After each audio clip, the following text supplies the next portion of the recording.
need for preemptive action at some point because of Iraq.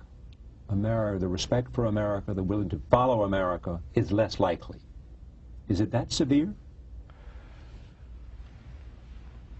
These are hypothetical questions, and no benefit can come out of this kind of speculative questions and answers. You are in Iraq, and if you do not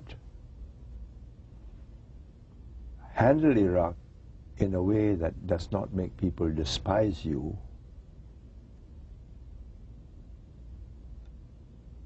then you've got real worries. Not whether they're going to follow you in the next preemptive action.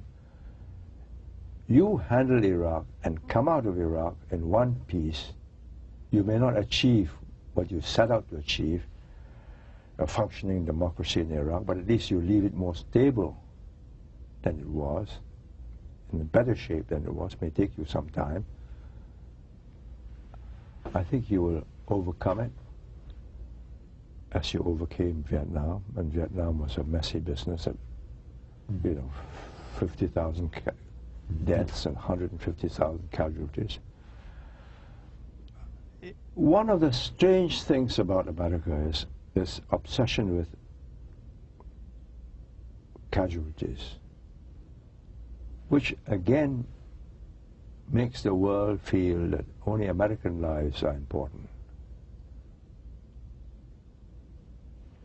Casualties have crossed the 1,000 mark, so it's a disaster. Tens of thousands of Iraqis have died. They're killing each other, and they'll continue to kill each other. I think you have to look at it in the long term. All this will be forgotten. But how did you, at the end of the day, hold your head up and said, I came to do good, and I did good. You did not go as conquerors, but alas, for various reasons, you didn't get the blessings of the UN. Otherwise, it would have been much easier. And you had to carry the burden of being an occupying force. You go through with this, leave it in better shape, and you'll still be a leader of the world. There is also this lesson, whether it's Singapore or China or Vietnam or Iraq, you have to learn from history, yes, or you will repeat it. Yeah. But you are what you are, right?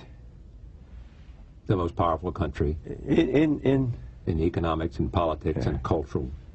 In October of 2002, I was in London, and I met the advisor to the British Prime Minister. They facilitated me because we were also interested in Iraq. So I discussed what were the options and what were the chances. And victory over Saddam's forces was assured.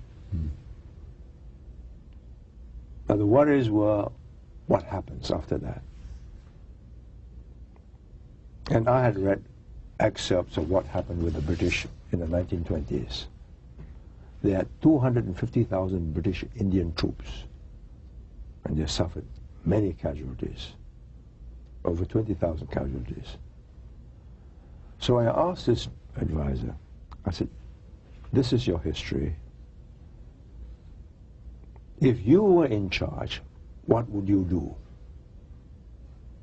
He said, I'd go in and get rid of Saddam, get the strongest man who can hold the country together, and get out. But Americans cannot do that.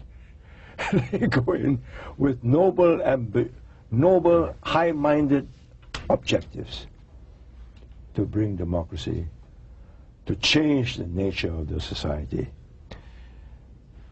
That's not easy, and that's a long-term goal. And the question is, have Americans a patience for that? Well, that's the question.